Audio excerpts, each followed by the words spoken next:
Buenas tardes, está no ar mais um 3x4, seu podcast de política do Brasil. De fato, estamos ao vivo em formato videocast, então é possível que você nos escute, mas também nos veja. Estamos nas redes sociais do Brasil de Fato, também no nosso canal no YouTube e também na Rádio Brasil de Fato 96.9. Você pode sintonizar na sua casa, no seu trabalho, pode sintonizar no seu carro.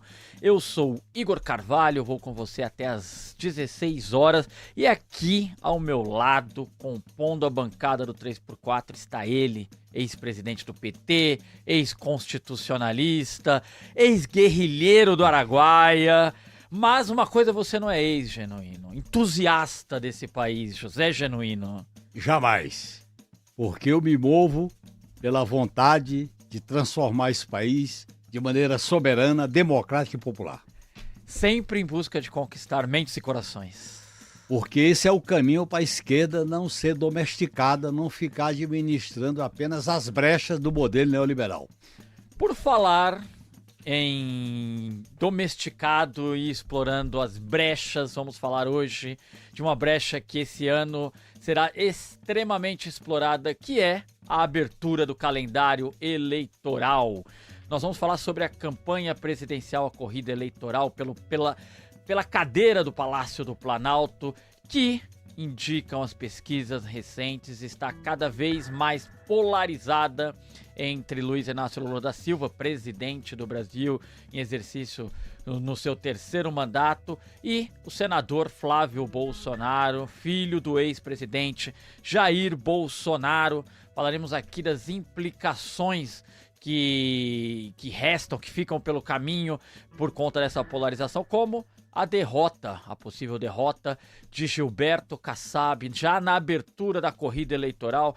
Também falaremos sobre as consequências e o que deve aparecer como tema da campanha eleitoral da corrida entre Lula e Flávio Bolsonaro. O que podemos esperar deste 2026? Importante, a campanha começa oficialmente em agosto, vai até o dia 25 de outubro, quando será disputado o segundo turno, mas as movimentações que ocorrem desde novembro devem se intensificar agora nos meses de abril e maio, com a apresentação das pré-candidaturas e as convenções partidárias. E para analisar tudo isso, teremos aqui hoje uma presença muito especial da cientista política Thaís Pavês, que é pesquisadora do Centro de Estudos dos Direitos da Cidadania, o CENEDIC, da USP, e diretora da Estratégia Latina Consultoria.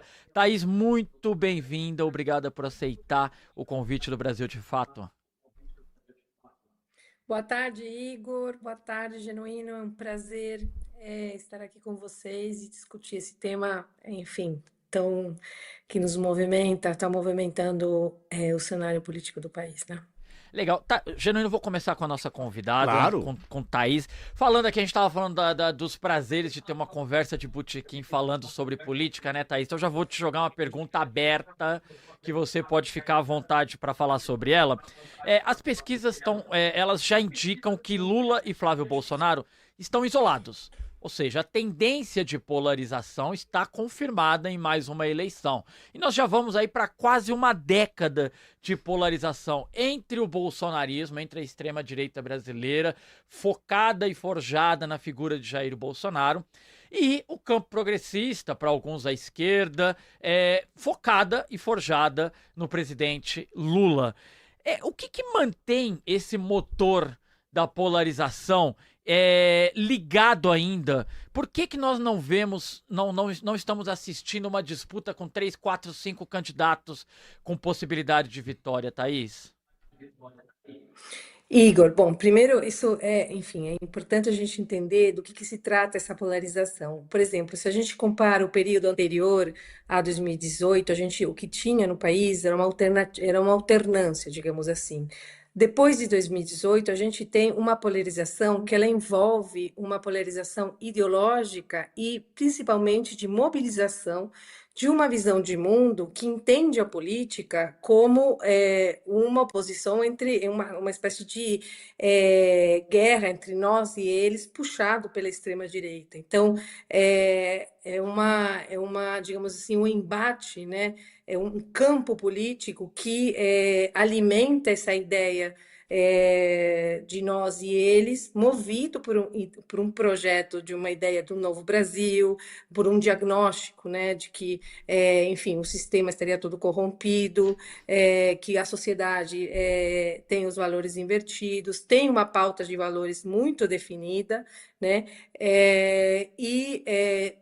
essa polarização, né, ela é organizada dentro do que a gente tem chamado de estrutura de sentimentos, ou seja, ela produz, né, todo o sistema, por exemplo, das redes sociais, todas as narrativas que, inclusive, se disseminam nas redes sociais, produz uma oposição, uma polarização, inclusive, de sentimentos, né, ódio, amor, etc. Então, essa pauta muito definida de valores, ela tem sido replicada por novas candidaturas, né?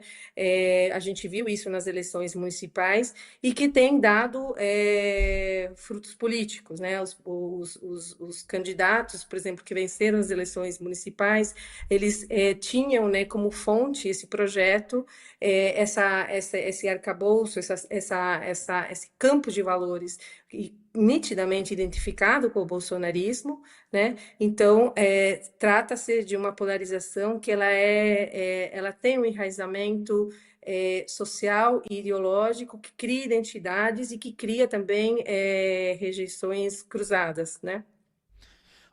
Genuíno, você estava entre os que imaginavam que 2026, com a ausência de Jair Bolsonaro, a polarização não seria uma realidade na nossa eleição? Não. Não. Porque eu acho que a polarização é consequência da crise do modelo, do sistema, na sua forma neoliberal. O neoliberalismo, ele radicaliza todos os aspectos da vida social, da vida individual, da vida familiar, da vida da sociedade. Por quê? Porque a vida fica totalmente precarizada. Há um sentimento de desespero, de vingança, de medo, de ódio, e essa polarização entre aqueles que defendem o status quo, que é a extrema-direita e parte da velha direita, e os que querem mudar, como nós da esquerda, tem uma polarização inevitável. Eu sempre achei que a polarização não é um mal. A esquerda tem que entender que a polarização é consequência de uma crise sistêmica que vai se prolongar. Agora, polarização... Não só no mundo, como no Brasil. Agora, polarização pressupõe polos opostos. Claro. E nós estamos vendo a extrema-direita, estamos vendo uma esquerda polarizando, indo para o sentido oposto da extrema-direita? É isso que eu defendo.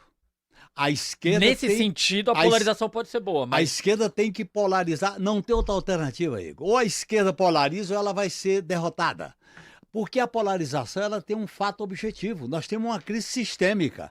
Ela é social, ela é pública, ela é ambiental, ela é econômica, ela é a crise da dívida pública, ela é a crise de valores, ela é uma crise em que a política vira espetáculo, e ela é uma crise promovida pelo tipo de hegemonia disputada pelas redes sociais via Big Techs. Ou nós polarizamos e fazemos uma campanha radicalizada no sentido de discutir sentimentos, discutir sonhos, discutir esperança, ou então nós vamos ser engolfados por uma política de ser identificada com o sistema. Eu sempre achei isso e eu sempre defendi, antes da candidatura do Flávio Bolsonaro, que a campanha tinha que ser uma guerra política. A esquerda não pode ter medo de mostrar sua cara, sua identidade. Por exemplo, a radicalização, ela é uma faca de dois gumes. Por exemplo, o Flávio Bolsonaro, ele ocupou um lugar que está fixado, está estratificado em relação à extrema-direita e parte da direita. Agora, ele é vulnerável. Ele é vulnerável quando você for discutir rachadinha, ele é vulnerável quando for discutir a compra de imóvel com 6 milhões em dinheiro vivo, ele é vulnerável com a herança do pai, ele é vulnerável em relação aos escândalos do golpe de Estado. Agora, nós não vamos disputar a eleição com um estadista, nós vamos disputar a eleição com um miliciano. Exato. E ele homenageava os milicianos. Se a esquerda vai pelo caminho de deslegitimar a figura dele, você cria um problema, porque como ele não é o candidato ideal que une a direita e a extrema-direita, isso pode ser uma contradição do próprio campo que ele representa hoje. Agora, ô Thaís, me ajuda numa reflexão aqui, por favor, que eu tô escutando o Genuíno e me ocorreu que nessa ideia de polarização, eu tenho dúvida se o PT polarizará a esquerda. Mas talvez a ideia de polarização do PT não pode ser antagonizar a democracia com autoritarismo? Igor, um pouco pegando o gancho do que o Claro. Genuíno falou, tem uma questão sobre a polarização que é interessante de acompanhar, que você estava falando agora há pouco de terceira via, mas o que a gente tem acompanhado na história política recente nos países latino-americanos, por exemplo, no caso brasileiro, chileno, é que o que aparece como alternativa, por exemplo, ao mainstream, tem aparecido como alternativa, né, são aqueles candidatos outsiders. Foi o caso do Bolsonaro em 2018, né, e foi o caso da eleição de 2021, no caso do Boric e do Castro, ambos candidatos fora do sistema, né, depois de uma revolta social importante que reflete essa crise sistêmica da qual o Genuíno está falando, né? E que vieram, então, com promessas de mudanças estruturais, de se colocando como, digamos assim, sobretudo no caso do Castro, como um candidato antissistema. No caso do Boric, ele acabou buscando uma saída institucional, enfim, por vários motivos, as propostas que ele tinha se colocado de mudança institucional não funcionou, né? E agora o Castro com o mesmo discurso vence. Então isso é muito interessante de acompanhar, né? Essa chegada desses políticos, digamos assim, outside, né, que dizem representar, que se apresentam, né, como fora daquele sistema justamente que está em crise e está gerando tanto sofrimento social. A última questão, desculpa aí, o que você me colocou foi... De antagonizar a ideia de democracia com autoritarismo, já que talvez tensionar essa relação à esquerda, programaticamente à esquerda, polarizar programaticamente à esquerda, até por conta da ampla aliança que o PT forjou para essa eleição, talvez programaticamente, se ele não consegue antagonizar, a ideia pode ser aquilo que nós temos visto na tônica dos discursos das manifestações nos últimos anos, que é o autoritarismo versus a democracia, não? Sim, sem dúvida. Inclusive porque a extrema-direita tem feito uma retórica de espelhos cruzados, né? Por exemplo, ela tem puxado para si a ideia de defesa da democracia, da acusação do autoritarismo, do excesso de autoritarismo, né, inclusive do poder judiciário, a ideia de perseguição, de censura. Enfim, todos esses elementos, né, de uma democracia que a esquerda, enfim, que eram bandeiras da esquerda e que a direita passou a se apropriar e a defender. Então, nesse campo, qual é o elemento democrático, né, que se oporia ao autoritarismo, né? Então, por exemplo, falar em democracia, né, num país em que, apesar, né, dos ganhos substantivos no terreno político, da liberdade política, a democracia ela não se tornou real para todo mundo. Então, por exemplo, defender a distribuição de riquezas, por exemplo, volta, me parece, à cena como parte de defesa de uma democracia que ocorre efetivamente, né? E, nesse caso, se separa, né, e se destaca, né, notadamente, enfim, da extrema-direita e das pautas da extrema-direita. Agora, pode falar, Jana. Não, eu queria só falar que numa situação de crise orgânica, nós estamos vivendo uma crise orgânica. Sim. O velho está podre e nós não temos um novo capaz de substituir o velho. Uhum. Há um hiato. Numa crise dessa, a esquerda só pode crescer se ela protagonizar uma alternativa de esperança, de sonho, de utopia.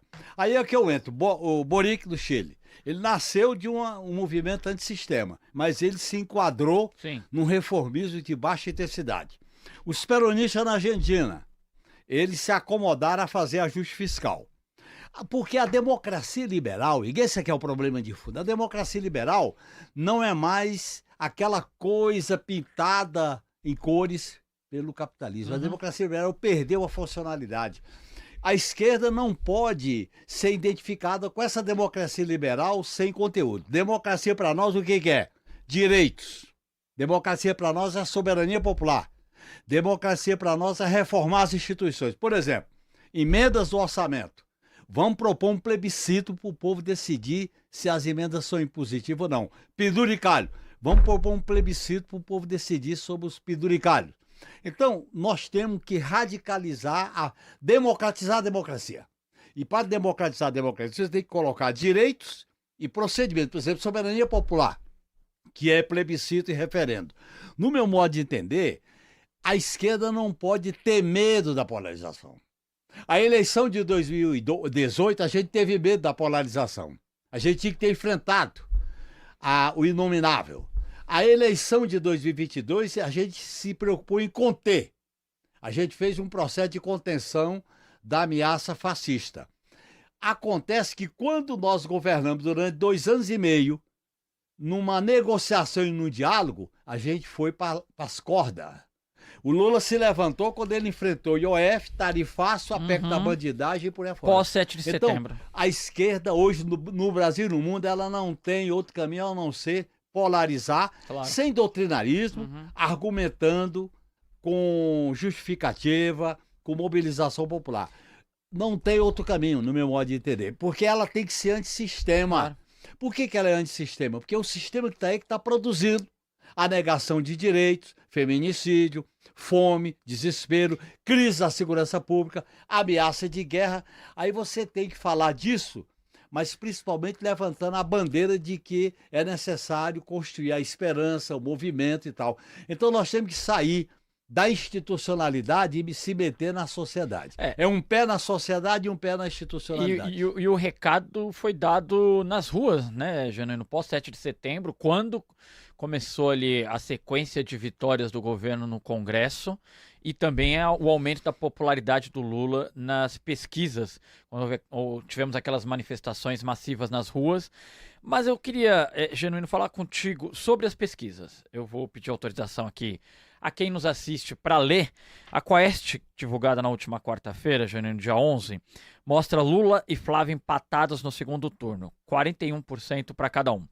Pela primeira vez, desde que o Instituto colocou o nome dos dois nas pesquisas, eles apareceram empatados. Em dezembro de 2025, o Lula estava à frente, 46-36. Em janeiro, 45 para o Lula, 38 para o Flávio.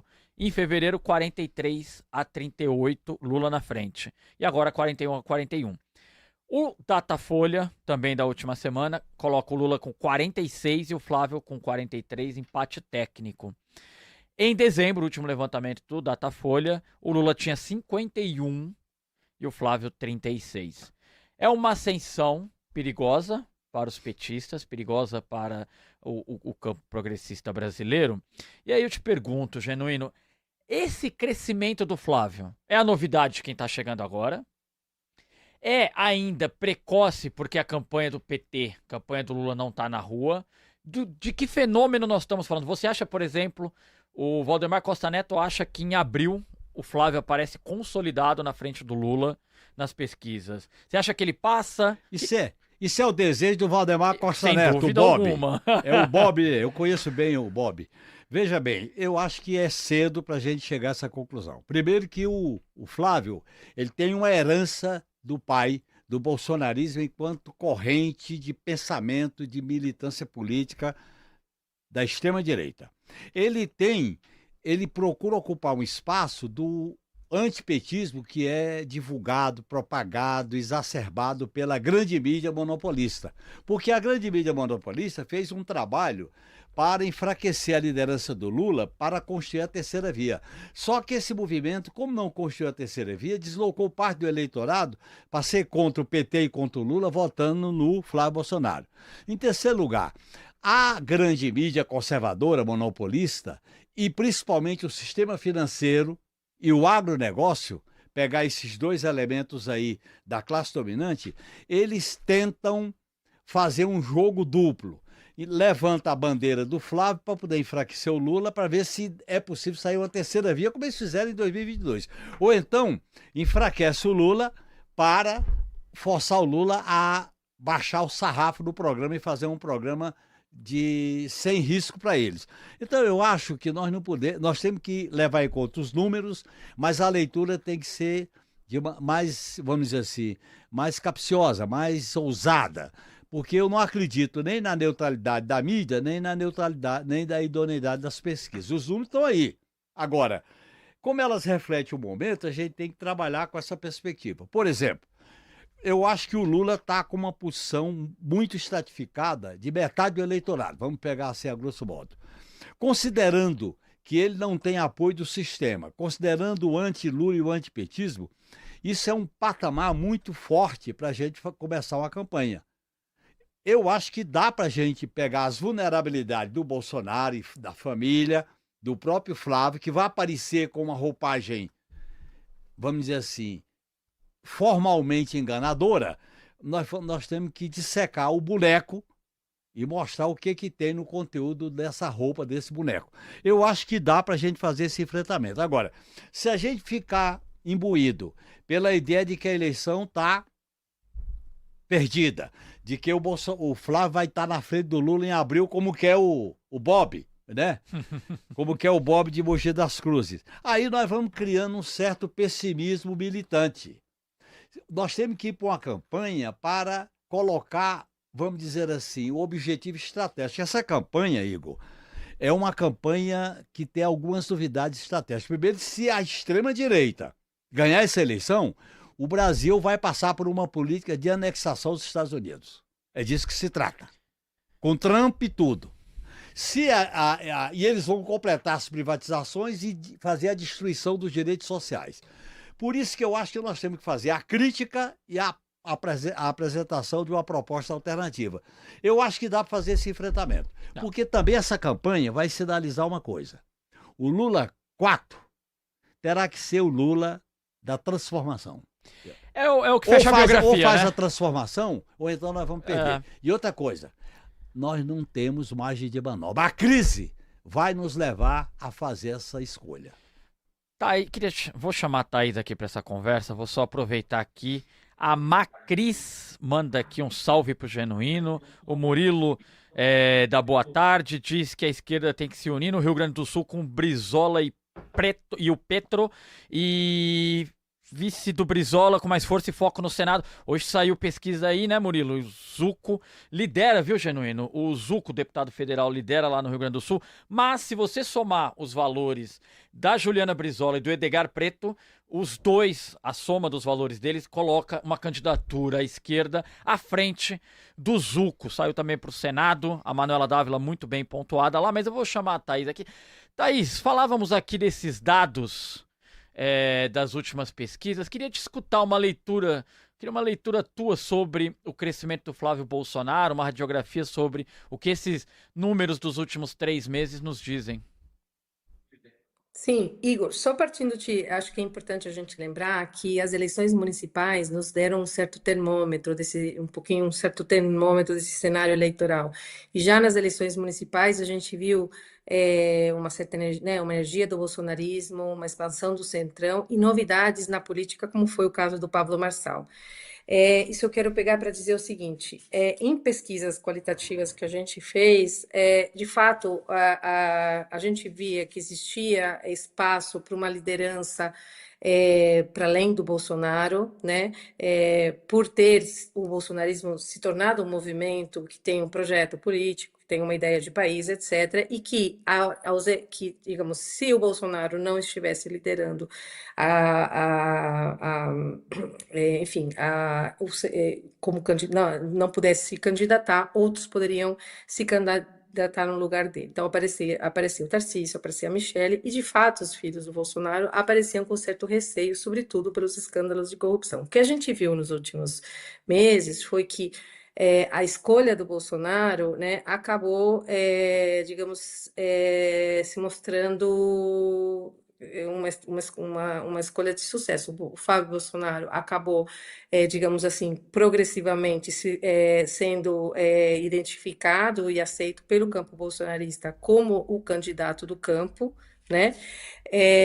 Como você mencionou, a tentativa, né, de emplacar uma alternativa a partir do campo, né, que conseguiu, por exemplo, a vitória do atual prefeito de São Paulo, né, onde o Tarcísio teve um papel importante, não conseguiu emplacar, né? E eu acho que essa candidatura do Flávio, a gente vai ter que ver os próximos, né, os desdobramentos. Ele não anunciou ainda qual vai ser, enfim, seu programa, mas me parece que ele tem uma tentativa já de, digamos assim, mostrar continuidade e renovação. E aqui um ponto importante, porque tem a ver com essa questão das lideranças. Por um lado, né, a figura do Flávio, ela traz, né, a ideia de continuidade, então ativa uma memória, né, gera, né, ativa a identificação com o campo, mas ao mesmo tempo ele tem trazido para perto, né, figuras justamente como Pablo Marçal, que foram uma novidade nessa última eleição, né, mostrando que o bolsonarismo ele é capaz, né, de se renovar. Né? Então, eu trago a figura do Pablo Marçal porque ela me parece muito expressiva de um fenômeno. O Pablo Marçal, ele é um influencer, ele vem do campo da indústria da influência, dos coaches, da mentoria, que tem tido muito apelo na experiência justamente dos jovens, né? E de muitas mulheres jovens que se tornaram empreendedores digitais, sobretudo depois da pandemia. A gente poderia dizer que o Pablo Marçal é uma espécie de mutação, né, de novidade que surge, né, a partir desse contexto, dessa nova crise, né, que foi a pandemia, né? Então, surge nesse campo, né, de ofertas de coach, mentorias, que as pessoas que começaram porque perderam seus empregos, porque buscam complementação de renda, etc., nas redes sociais, começaram a seguir, né? Então, tem aí uma tentativa, me parece, que a gente vai ter que acompanhar se isso vai ter feito ou não, de mostrar continuidade e novidade ao mesmo tempo, né? Então, por exemplo, todo esse campo, né, de trabalhadores, de jovens, no qual o Pablo Marçal tem muito apelo, é um grande desafio a ser disputado, por exemplo, pela candidatura Lula. A gente está falando de novos trabalhadores precarizados, muitos sujeitos, né, que trabalham, vendem coisas na internet, enfim, toda uma ideia, inclusive, de trabalho, isso é uma outra questão importante, né, de trabalho que se reconfigura, não só pelas múltiplas crises, né, plataformização, etc., mas também pela própria pandemia, toda a ideia, a gente fez uma pesquisa agora com jovens trabalhadores na Argentina, a ideia de segurança que começou a mudar, né, na pandemia com a ideia, depois do home office, né, com uma ideia de estar seguro, estar em casa, trabalhar em home office também frente ao medo, ao receio da insegurança nas grandes cidades, etc.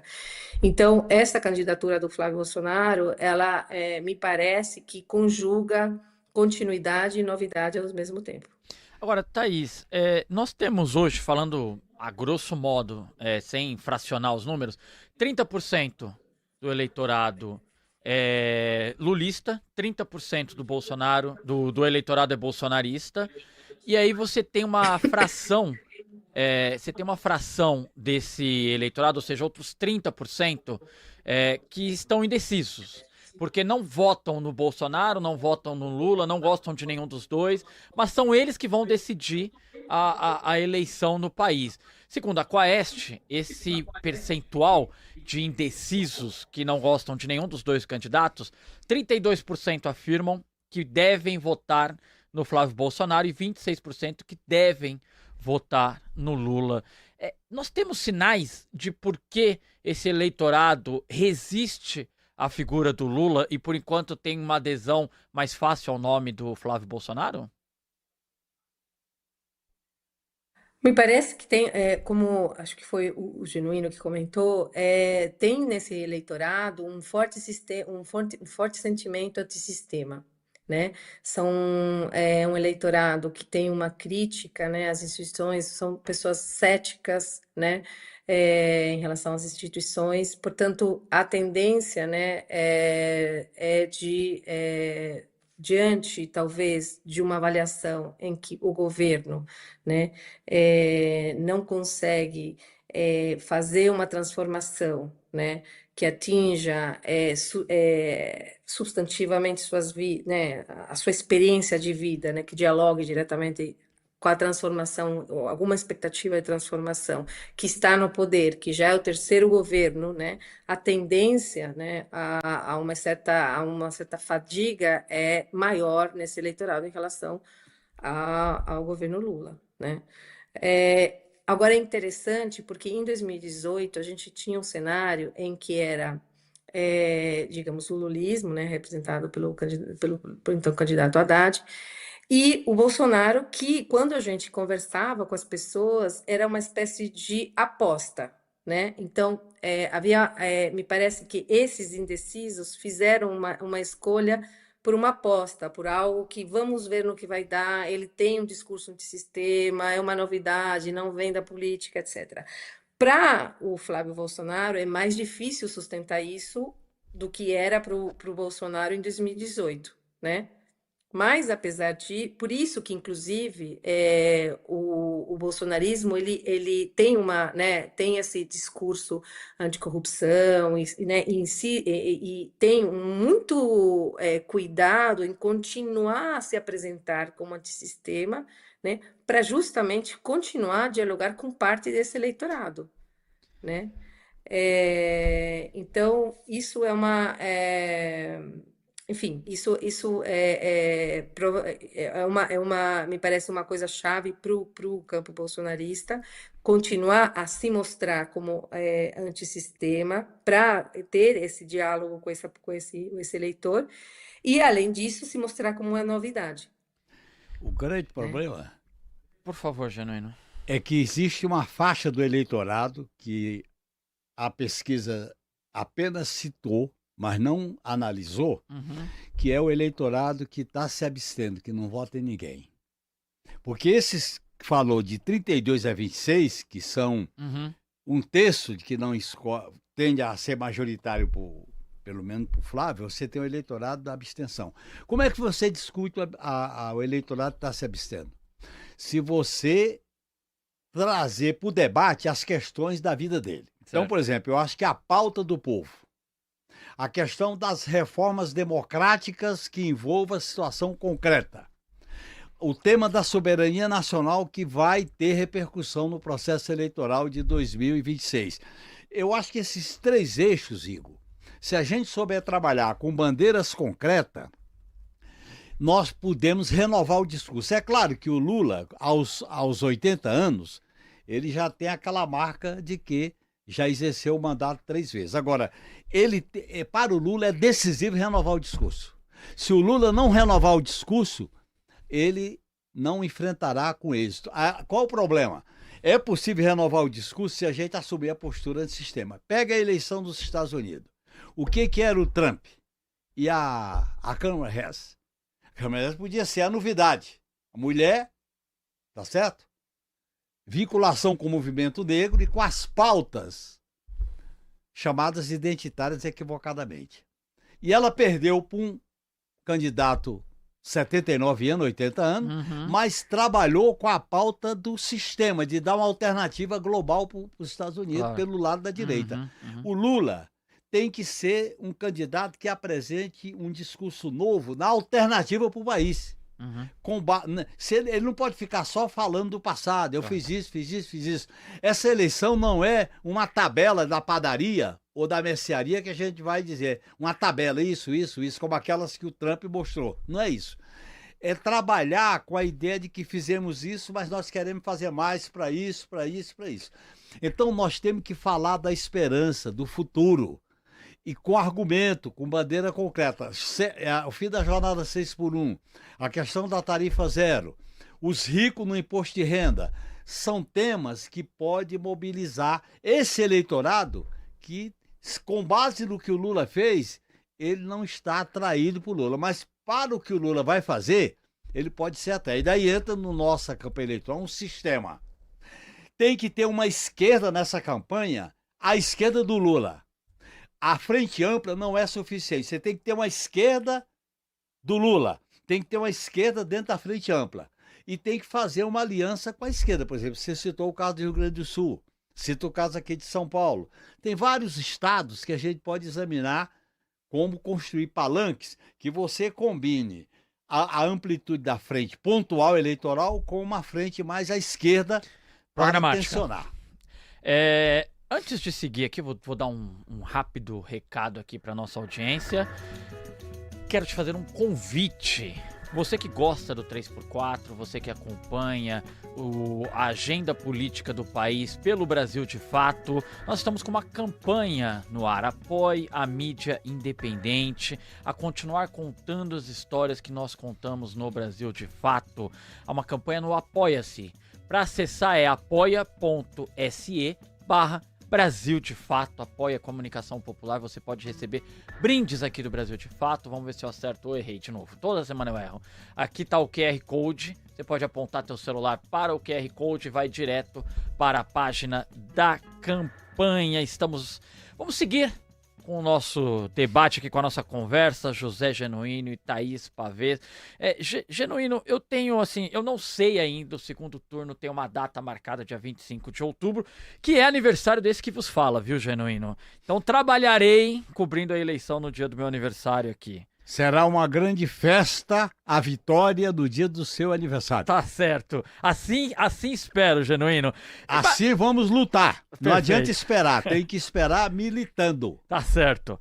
Genuíno, além, portanto, do derrotado do dia 25 de outubro, me parece, numa análise minha, queria discutir sobre isso, que nós já temos hoje, dia 17 de março, nós já temos um primeiro derrotado na corrida presidencial, que é Gilberto Kassab, secretário de governo de São Paulo, que hoje está se desvinculando do cargo, rompeu com Tarcísio de Freitas por perder a posição de vice na chapa de reeleição de Tarcísio de Freitas. Mas mais do que isso, o Gilberto Kassab reuniu no PSD Eduardo Leite, governador do Rio Grande do Sul, sem possibilidade de reeleição, Ronaldo Caiado, governador de Goiás, também sem possibilidade de reeleição, e na mesma condição, Ratinho Júnior, governador do Paraná.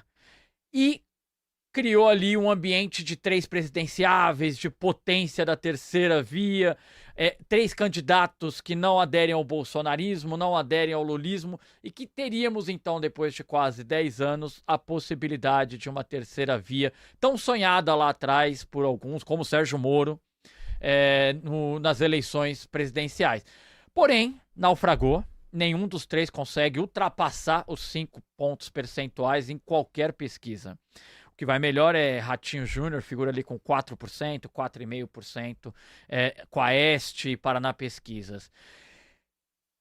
Kassab é o grande derrotado desse momento da corrida eleitoral? Em primeiro lugar, a família Bolsonaro racha parte da velha direita, como você exemplificou com o Kassab. Uhum. Esse racha dificulta uma grande unidade em torno de um candidato que possa derrotar o Lula. Esse é o primeiro fato que a gente tem que analisar. Segundo, isso possibilita em alguns estados as alianças pontuais, alianças eleitorais pontuais, como no caso do Rio de Janeiro com Eduardo Paes, como no caso da Bahia, como no caso de Minas Gerais, com a possibilidade do Rodrigo Pacheco, né? Então eu acho que nós temos que analisar isso aí. Agora, nós não podemos imaginar a campanha do Lula apenas amarrado numa fração da burguesia e da classe dominante. Nós temos que amarrar a candidatura do Lula num núcleo estratégico de esquerda, que é PT, PSOL, PCdoB, PSB, PDT, Rede, PV e movimentos sociais num bloco histórico, no chamado bloco histórico, nos termos do Gramsci, para fazer a disputa mais programática. E aproveitar essas discrepâncias, porque a família Bolsonaro, ela radicaliza a relação com os seus aliados. Veja o que está acontecendo com o Centrão na Câmara dos Deputados. Então, nesse sentido, eu acho que nós podemos trabalhar com muita, vamos dizer assim, com muita sabedoria nesse processo. Então, eu acho que muita água ainda vai rolar. Tá. Porque a própria candidatura do Flávio, para ela se consolidar, pelas pesquisas ela está se consolidando, mas para ela se consolidar definitivamente, como é que vão ficar os palanques estaduais? Uhum. Como é que vão ficar as alianças para fazer maioria no Senado? Isso não é fácil. Claro. Então eu acho que nós temos um campo de atuação. Essa eleição a gente não ganha parado, a gente não ganha no aliancismo e a gente não ganha apenas prestando conta do que realizamos no governo. Nós temos que sinalizar para o futuro. Essa eleição vai disputar o futuro do país. Agora, Thaís, olha só, o Kassab elegeu em 2022, ele elegeu 888 prefeitos, ou seja, ele tem quase um sexto dos prefeitos do país. Ele elegeu em 2024 ele elegeu 888 prefeitos. Em 2022, aí sim, ele elegeu 47 deputados federais, mas vai terminar a legislatura com 62, a terceira maior bancada do Congresso Nacional. E ele elegeu ainda 14 senadores de 81, José Genuíno. E aí eu te pergunto, Thaís, o Kassab errou o cálculo político dele? Ele antecipou 4 anos essa terceira via? Teria um político bem vivido dentro do ambiente político como Gilberto Kassab, ele teria dado um passo em falso na trajetória do PSD? Olha, Igor, o que me parece é que talvez havia um diagnóstico que a saída a inegibilidade do Bolsonaro, a prisão, etc., teria causado um impacto, uma espécie de desorganização no campo da extrema-direita e no campo bolsonarista, que a gente viu que não aconteceu. Né?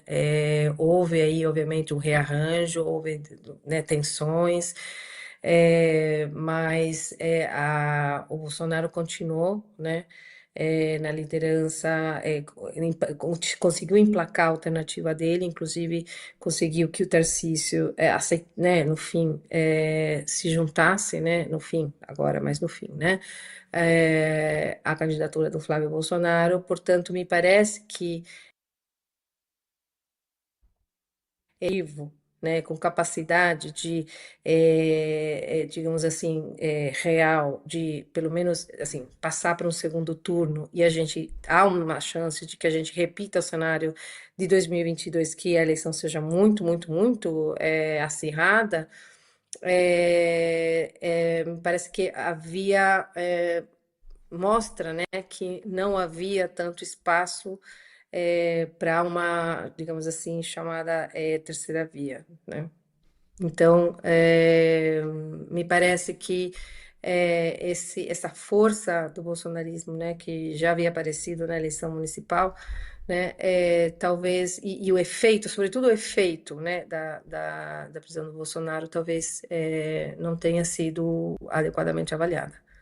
Agora é interessante observar, já que você falou em terceira via, Thaís, certas lideranças que pregaram a terceira via estão vindo para o campo da esquerda.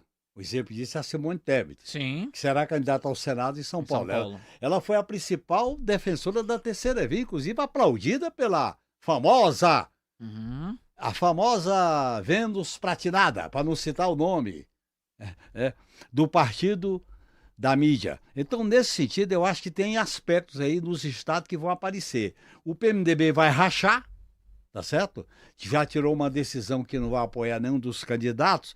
Então, a família Bolsonaro radicaliza as relações da extrema-direita com a direita. Agora, a direita sem a extrema-direita, ela não viabiliza o projeto.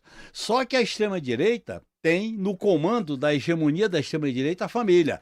E a família virou uma institucionalidade pelo que ele representa, o inominável e os seus filhos. Portanto, eu acho que a família Bolsonaro, ela tem um papel de tensionar. Ela não tem um papel de agregar, ela tem um papel de tensionar. Por isso que eu acho que esse terreno é um terreno minado que nós podemos trabalhar, desde que a gente tenha um núcleo estratégico consolidado que eu chamo de esquerda e centro-esquerda. É importante, e não apenas a Simone Tebet. Houve uma mudança de lado considerável da Soraya Tronic, senadora pelo Claro. Mato Grosso do Sul, que tentará a reeleição ao cargo. Vejam, Soraya Tronic estava no palanque de Jair Bolsonaro em 2022, tentará a reeleição ao cargo com o apoio do Lula no Mato Grosso do Sul pelo PSB. Sairá, portanto, Olha a do União situação. Brasil e Veja vai bem, para o cita PSB. Pernambuco, a situação da Raquel, que é PSD, Isso, e a situação do João do Campos, João que é Campos, que é PSB. PSB. Uhum. Veja a situação do Ciro Gomes no Ceará, que está abraçado ao bolsonarismo. Exato, Capitão Wagner lá. É o Capitão Wagner e É. companhia. Então tem um quadro aí que a gente tem que analisar Claro. com mais cuidado. Ô, Thaís, por falar em analisar um quadro, queria uma ajuda tua, que, como diria João Pedro Stedley, que compõe essa mesa às vezes, é muito sabida.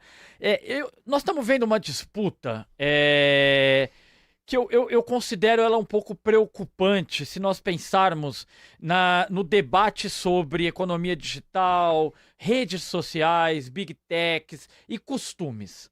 Tá? Eu vou desenhar um cenário aqui para exemplificar um pouco do que eu estou querendo dizer. Na eleição nacional, Thaís, nós temos o Lula, aos 80 anos, disputando contra o Flávio Bolsonaro, com 44 anos. Em São Paulo, o Haddad tem 66 anos, a Marina Silva 68 anos, disputarão 2 cadeiras no Senado com Guilherme Derrite, deputado federal com 41 anos, e Ricardo Salles com 50 anos. Em Minas, o candidato à extrema-direita é o Cleitinho, senador Cleitinho, do PL, que tem 41 anos.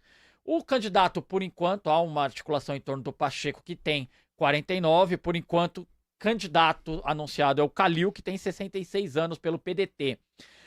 Essa diferença de idade, além do óbvio alerta que é a direita tem conseguido manter quadros jovens, o que mais ela nos diz sobre o debate desse ano da eleição, Thaís?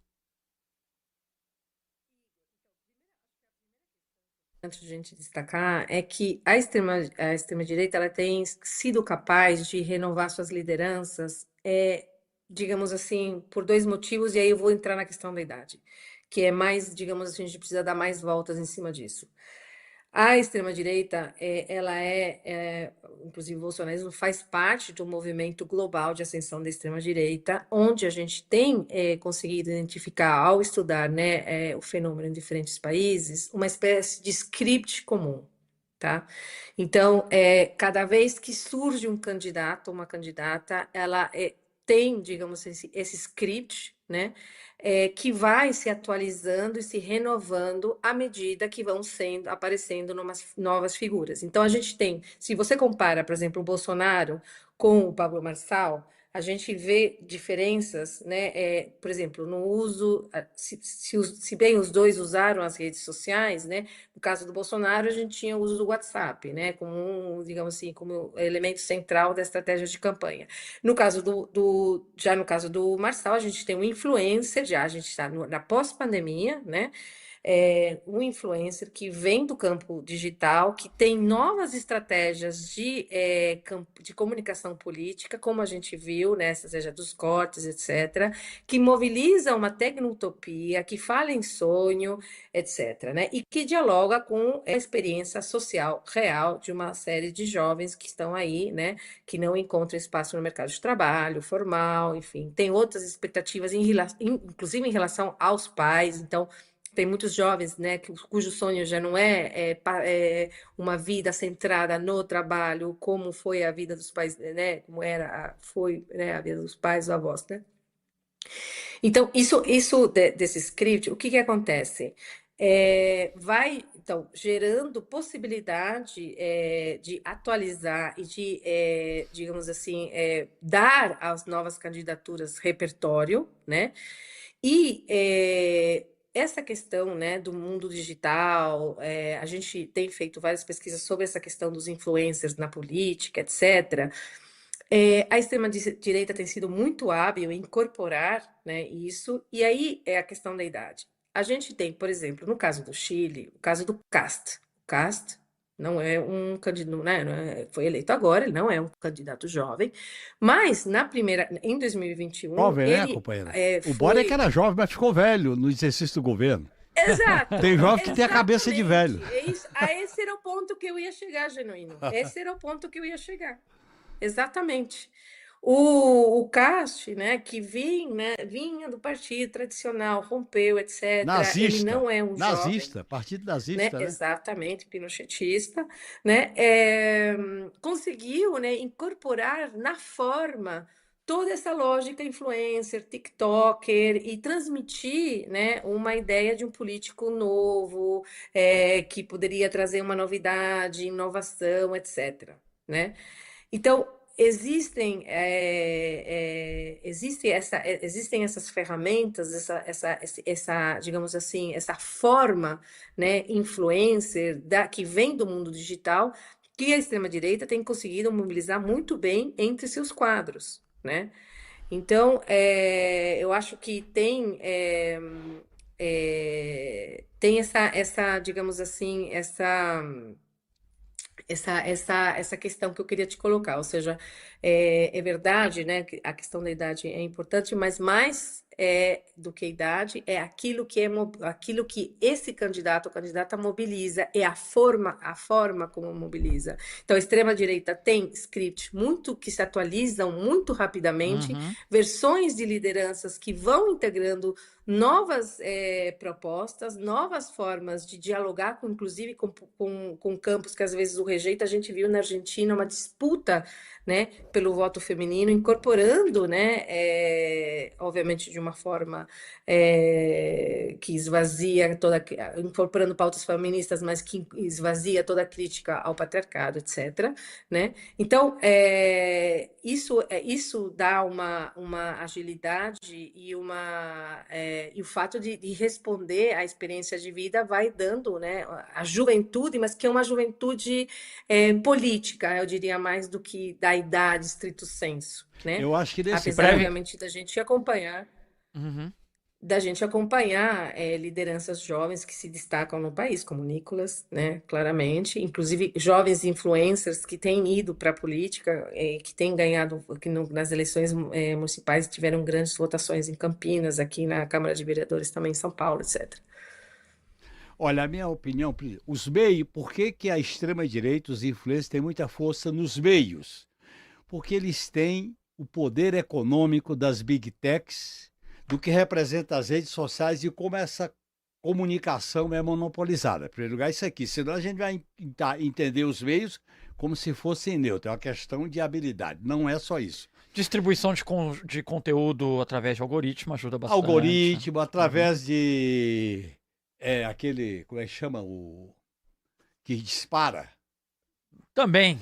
É isso. Né? Então, olha bem, em primeiro lugar, os meios não são neutros. Tem poder econômico, tem posse da riqueza. Segundo, eu acho que a esquerda tem que ser renovada.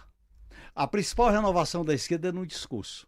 A esquerda se domesticou, a esquerda se apequenou, a esquerda caiu numa espécie de possibilismo, a esquerda não foi atrevida diante da crise que está. E esse é o problema que vem nos arrastando desde os movimentos de 2013, passando pelo golpe de 2016 até chegar na eleição de 2018. O Lula representou uma possibilidade em 2022, mas o Lula não pode ir para essa eleição com um discurso velho. Ele tem que ir para essa eleição com um discurso novo, que coloque no plano da disputa política quais são os direitos essenciais. Como renovar a democracia. Nós não podemos abraçar as instituições do jeito que elas estão. Eu não quero abraçar o STF, eu não quero abraçar o Congresso, eu não quero abraçar as Forças Armadas. Eu não nasci diante dessa turma. Então nós temos que ser de fora para dentro. E, ao mesmo tempo, nós temos que ter ousadia para poder defender a ideia da disputa política, a ideia da revolução, a ideia da subversão, a ideia do atrevimento, para dialogar com essa faixa do eleitorado que não vai votar em ninguém ou que vai se enganar mais uma vez com a extrema-direita. Olha, Genuíno e Thaís, eu tenho agora 5 minutos. Vou fazer uma última pergunta. Então são 2 minutos para cada um e um para mim, para eu encerrar esse programa aqui. Vamos fazer a minha dúvida, Genuíno e Thaís. A minha diretora Camila, vou dar o título dela agora, Genuíno. Eu quero um compromisso teu. Quem hoje, caso Lula vença ou perca essa eleição em 2026, qual é o nome que tem estofo na esquerda para organizar a esquerda para ir para 2030? Tem vários nomes. Haddad, Manuela, Boulos, Luna. Tem vários nomes que estão pintando, são novidades. Luna é muito jovem para 2030, mas você está né? perguntando por novidade? Então bota novidade aí. Tem mais gente. Pode ter certeza que tem mais gente. A novidade. Mas hoje da o Haddad política, talvez seja o nome mais forte dentro do PT? a novidade da política, ela brota da luta social, brota da disputa política, brota da confrontação. Ela não brota de um acordão acadêmico congressual. Ela brota do calor da luta de classe nas ruas. Esse é que é o caminho para nós. Quer dizer, eu não vou agora definir uma espécie de gramática política para ver quem vai subir o Lula. Quem vai subir o Lula é o movimento social, é o PT. E outra coisa, Igor, nós estamos vivendo num mundo do inesperado. Tudo pode acontecer, até não acontecer nada. Nesse sentido, eu acho que a gente tem que ser mais otimista em relação ao futuro. Eu sou otimista nesse sentido. A gente podia imaginar que ia acontecer tudo isso que está acontecendo no Brasil. A gente podia imaginar o Trump. Porra, o Trump é muito mais velho do que a Câmara Harris. O cara do Chile é muito mais velho do que o Boric. Tá certo? Então, veja bem, esses palhaços do espetáculo capitalista, nós temos que desbancá-lo se a gente for atrevido, se a gente for subversivo no bom sentido e se a gente for socialista. Thaís, queria escutá-la sobre isso. O Genuíno indica que o Fernando Haddad, talvez como na direção do Fernando Haddad, uma substituição imediata. O Fernando Haddad tem 63 anos, né? Embora tenha aí um rosto bonito, muito bem ajambrado no padrão de beleza europeu ali, Genuíno. Um rosto acadêmico. Um rosto acadêmico. Mas me parece que há um anseio por uma juventude maior na esquerda, até pelo termômetro. Não sei se o Haddad é uma figura que tem esse termômetro da política hoje para disputar um cargo desse tamanho daqui 4 anos, quando terá, então, 69. Assim, apostar, digamos assim, mais do que indicar, apostar no nome, mas certamente me parece que pensando nesse cenário, a gente tem que pensar numa candidatura que, por exemplo, saiba enfrentar o discurso mais radical da extrema-direita, que tem um apelo muito grande de emergência, né? A gente está vendo isso no Chile, a gente está começando a ver isso no Rio de Janeiro agora, com essa história de chamar as facções de terrorismo, etc. Isso tem um apelo muito grande, né? Porque está baseado numa experiência e num sofrimento, né? Então, tem que ser uma liderança que enfrente as questões da crise climática, sabendo que a gente não o crescimento econômico ele não enfim, os recursos, né? Eles se esgotam, que a gente está numa crise climática. E que, principalmente, sobretudo, dialogue com a experiência desses novos trabalhadores, onde também estão grossas camadas da juventude do país. Maravilha. Gente, muito obrigado. A gente chegou ao final do 3x4. Pareceu muito curto, viu, Genuíno? Tem programa que tinha 2 horas. Pode concordar em 10 segundos. Pela Thaís. Concorda em 10 segundos, Genuíno. 10 segundos. Pode dizer concordo. Nós concordamos. Tem que ter uma pauta ampla, diversificada, de tratar todos os temas com a ideia dos direitos do povo, de uma sociedade de pessoas felizes. Fechado. Com a felicidade de José Genuíno, então encerramos esse 3x4. Obrigado, Thaís. Obrigado, José Genuíno. O 3x4 é apresentado e roteirizado por mim, Igor Carvalho. Nossos comentaristas são Juliane Furno, João Pedro Stedley, José Genuíno e Valério Arcari. A direção é de Camila Salmásio, a produção de Letícia Holanda, a trilha sonora original de Alejandra Luciani, os trabalhos técnicos de Adilson Oliveira e Marina Ortega, a identidade visual de Rafael Canoba. No Brasil de Fato, a coordenação de redes sociais é da Rafaela Cury, a coordenação de jornalismo é da Monize Ravena e do Lucas Stanislau, a direção executiva é da Nina Fidelis. Até semana que vem.